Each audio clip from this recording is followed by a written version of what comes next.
हाय मित्रांनो, आज मी तुम्हाला फुकट या पुस्तक मधील गोष्ट सांगणार आहे। एक बाई होती, ती म्हणाली, ती तिच्या घरात होती, ती म्हणाली दारावरची बेल वाजली, ताई बघा कोण आले। तर मग ते ताईने गेट उघडलं तर तिला दिसली एक बाटली आणि अर्धा किलो चहा घेऊन एक बाई।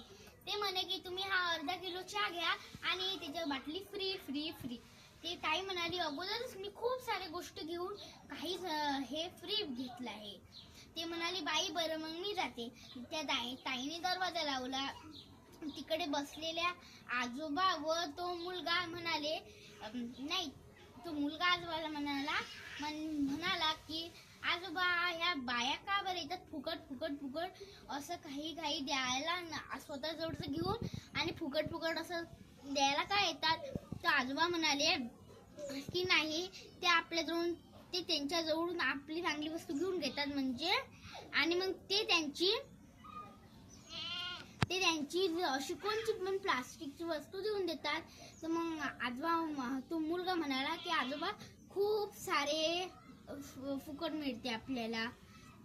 ते आजोबा त्याला म्हणाले काय फुकट मिळते। मग तो मुलगा म्हणाला की आपल्याला नदीचं पाणी, नळाचं पाणी व झाडांचे फळे एवढं सारं फुकट मिळते।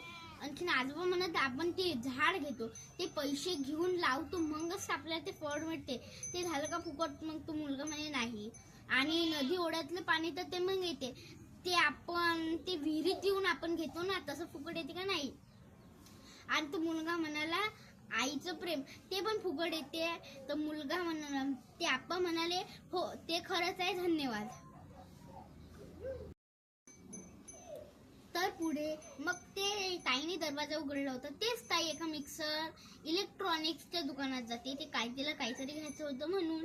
तर मग ती ताई जात असते, ते दुकानावर पोहोचली तर दुसरी ताई तिला दिसली की ते मिक्सर घेत आहे। ते ताई म्हणे, त्या दुसऱ्या दुकानदार म्हणे की याच्यावर काही फ्री मिळत नाही का। तर ते दुकानदार म्हणे की मिळते ना, तुम्ही फक्त मला पैसे द्याल जास्त तर मग मी तुम्हाला काही याच्यावर एखादी इलेक्ट्रॉनिक वस्तू फुकट देऊ शकते।